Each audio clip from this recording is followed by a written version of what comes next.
Bonjour chers élèves, j'espère que vous allez bien et bienvenue pour une nouvelle vidéo portant sur une leçon d'orthographe qui relève de l'unité didactique numéro 5 intitulée « Ma sécurité sur la route ». Bien, donc maintenant, je vais vous donner quelques astuces qui concernent l'écriture correcte des accents sur les mots convenables. Bien. Alors, astuce.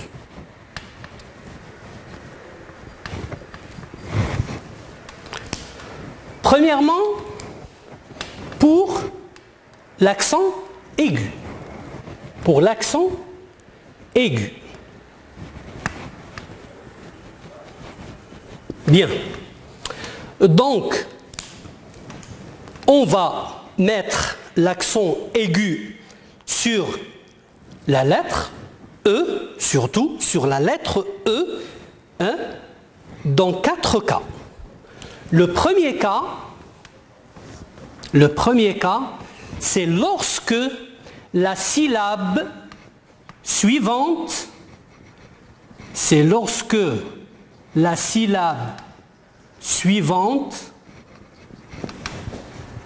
est sonore. C'est lorsque la syllabe suivante est sonore, c'est-à-dire qu'on peut l'entendre, qu'elle n'est pas muette. Une lettre ou bien une syllabe muette, c'est une syllabe qu'on ne peut pas entendre. Par exemple, je vais vous donner 2 exemples qui se rassemblent, mais on va distinguer bien sûr entre une syllabe sonore et une syllabe muette. Par exemple, si on prend collège et collégien. Collège et collégien. Donc ici, on a mis l'accent aigu. Pourquoi? Parce que cette syllabe, elle est sonore. On peut l'entendre. Elle n'est pas muette. Collégien. Collégien. Ici, non. Collège. Collège. Collège. D'accord? Donc pour le deuxième cas, c'est lorsque la syllabe, c'est lorsque la lettre E se place au début du mot. Au début du mot. Donc lorsque le E se place au début du mot. Par exemple, école, élargir. Voilà. Et il y a ici d'autres exemples qui sont bien sûr abondants dans la langue française. Bien. Le troisième cas, c'est lorsque le E qui va prendre l'accent se place à la fin du mot. Le E se place à la fin du mot. Par exemple, les participes passés des verbes du premier groupe. Exemple, aller, marcher, traverser, etc., etc. Donc, le quatrième cas, c'est lorsque le E qui va prendre l'accent se place à la fin se place dans un préfixe. Par exemple,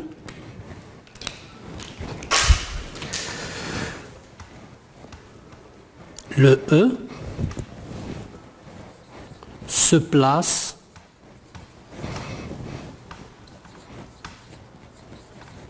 dans un préfixe. Par exemple, mécontent, mécontent. Donc ce mais, c'est bien le préfixe. Alors, il porte un accent aigu. Mécontent, détaché, et d'autres exemples. Alors, je vais reprendre un petit peu. Donc, l'accent aigu peut être écrit si la syllabe suivante, c'est-à-dire la syllabe qui suit la lettre E, est sonore, c'est-à-dire on peut l'entendre. Le deuxième cas, c'est lorsque le E se place au début du mot. Le troisième cas, c'est lorsqu'il se place à la fin du mot. Et le quatrième cas, c'est lorsque le E se place dans un préfixe. Par exemple, mécontent, détaché, etc. Donc maintenant, on va passer à l'accent grave. Allez, enregistrez ça sur vos cahiers et on va effacer.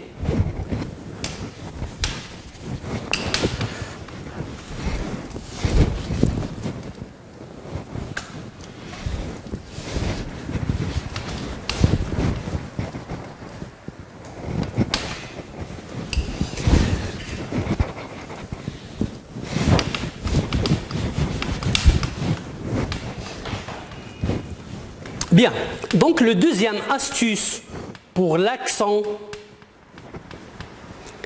grave, voilà, on peut écrire l'accent grave dans ces deux cas. Le premier cas, c'est lorsque le E précède une syllabe muette. C'est-à-dire une syllabe qui ne se prononce pas, qu'on n'entend pas, ou bien une syllabe terminée par le E. Par exemple, colère, chèvre, chèvre, chèvre. D'accord ? Le deuxième cas, c'est lorsque le E se place avant le S final du mot.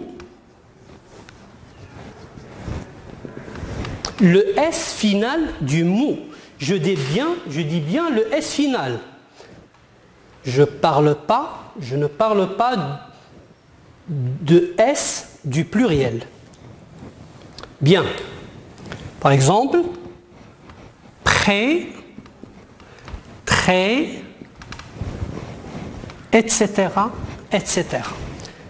Donc, dans le cas de l'accent grave, je peux écrire un accent grave sur le E si le E précède une syllabe muette. Par exemple, colère, chèvre. Ou bien, si le E se place avant le S final du mot. Par exemple, prêt et très. Bien, on va passer maintenant à l'accent circonflexe.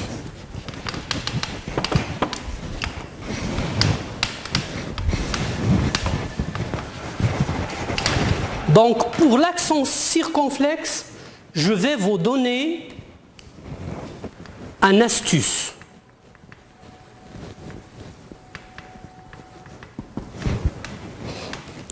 L'astuce avec lequel on peut écrire l'accent circonflexe, c'est le suivant. On cherche dans la famille des mots, les mots de la même famille, pardon, les mots de la même famille du mot concerné. Par exemple, forêt, forêt, forestier. Donc, lorsqu'on trouve un S qui suit le E sur lequel on va mettre l'accent circonflexe, alors dans ce cas, on peut mettre un accent circonflexe très aisément. Un autre exemple, hôpital,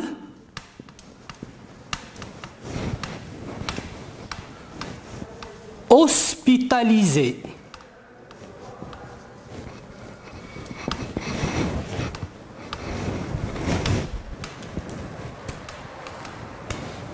Voyez donc O et le S qui suit le O sur lequel on a mis l'accent circonflexe. Il y a d'autres exemples. Par exemple, je vais vous ajouter un autre exemple. Un autre exemple, vêtements, vêtements, vestimentaire, vestimentaire, vestimentaire. Donc vous voyez le S qui se place après le E. Bien. Donc, cette astuce de la recherche des mots de la même famille pour l'accent circonflexe va vous faciliter la tâche de savoir si ou non vous mettez un accent circonflexe. Bien.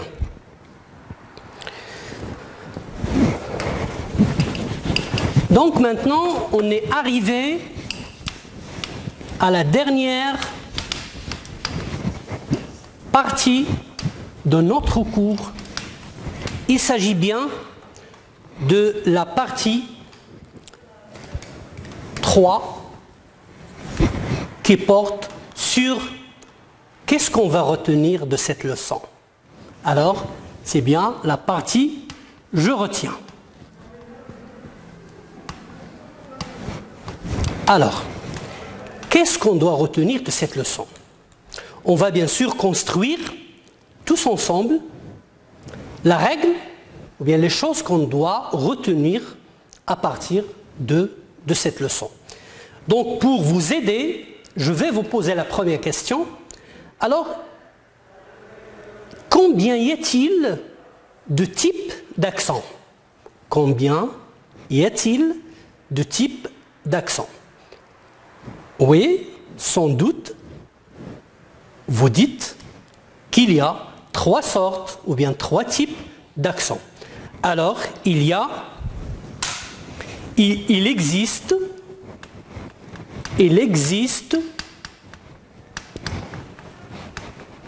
3 sortes d'accents.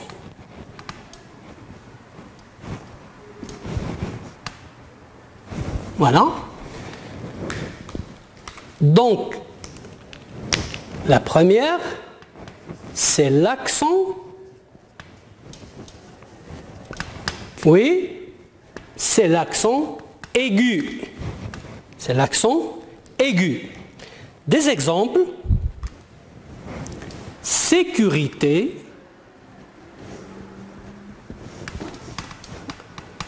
validité, etc., etc.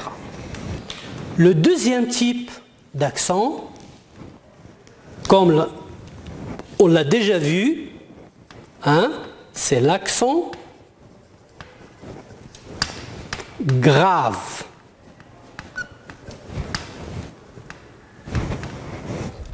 Des exemples? Oui, portière,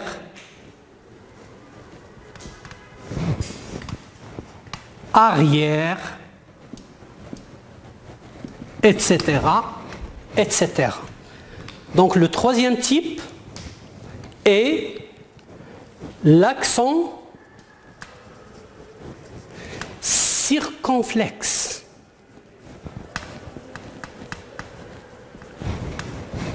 On va donner des exemples. Par exemple, arrêt,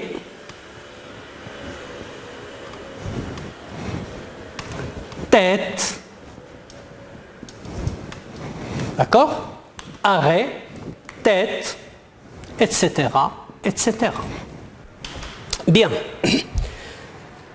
Donc, il existe trois sortes d'accents. L'accent aigu, l'accent grave et l'accent circonflexe. Alors maintenant, une autre question. Pourquoi on met l'accent sur le A ou bien le U? Pourquoi on met l'accent sur le A ou bien sur le U? Eh bien, la réponse est ici. Donc, l'accent grave, surtout, l'accent grave est placé sur la lettre A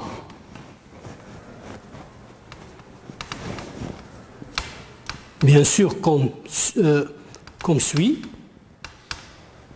Hein? L'accent grave est placé sur la lettre A pour nous permettre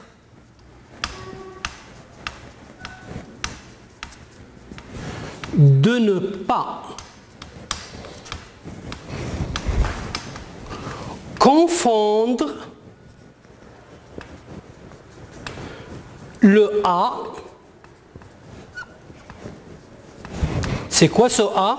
C'est bien sûr le verbe. Quel verbe? Le verbe avoir à la troisième personne du singulier. J'ai, tu as, il a. Le A qui est le verbe avoir et bien sûr ne pas le confondre avec le A qui est une préposition. Avec le A qui est une préposition. Chaque jour, je vais à l'école. Bien. Maintenant, pourquoi on met un accent grave sur le U? Donc l'accent grave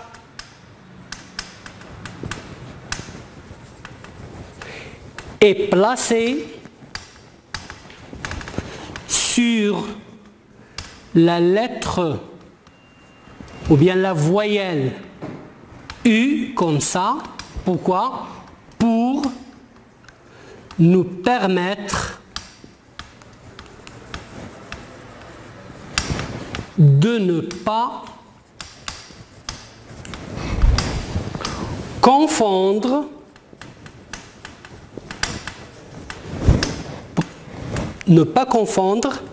le ou qui veut dire ou bien, par exemple, tu préfères le thé ou le café? Voilà. Et le ou, ce ou c'est quoi? C'est un adverbe qui exprime l'endroit. C'est un adverbe d'interrogation exprimant l'endroit. Où se trouve le parking? Voilà. Donc, c'est pour la deuxième partie de la règle. La troisième partie, on va vous poser une question comme suit. Très bien. Alors, quelles sont les lettres qui peuvent porter un accent. Quelles sont les lettres qui peuvent porter un accent? Très bien. Alors, les lettres qui peuvent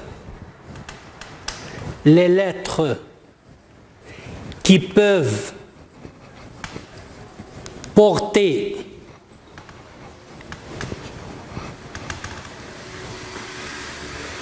un accent sont, voilà, comme déjà vu, le E, le U, hein, le A, d'accord, et bien évidemment le I. Par exemple, abîme.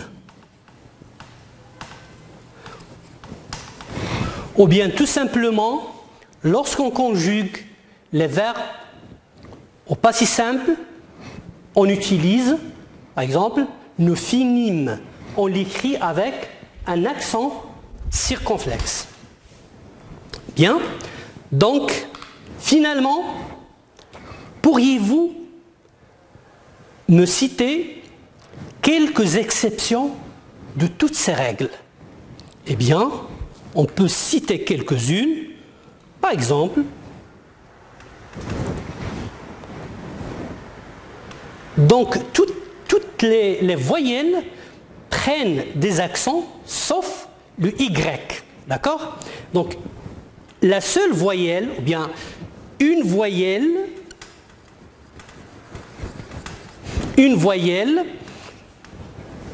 qui précède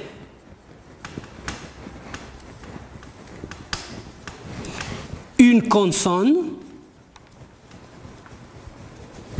double, voilà, ne peut pas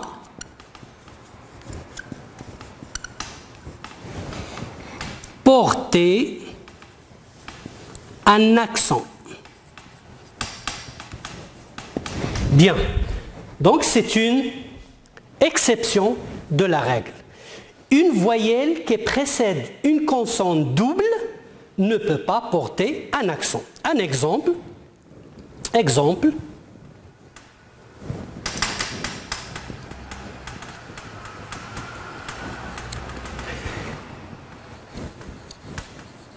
Effacer. Regardez bien, on a le E au début du mot. Et pourtant, il ne porte pas d'accent. Pourquoi? Parce qu'il est suivi de deux consonnes. C'est-à-dire, il est suivi d'une consonne double. Bien. Effacer, par exemple, dresser, et bien d'autres exemples. Bien. Donc c'est fini pour la séance d'aujourd'hui. J'espère vous rencontrer dans une autre séance avec des exercices et des applications. Merci et à bientôt.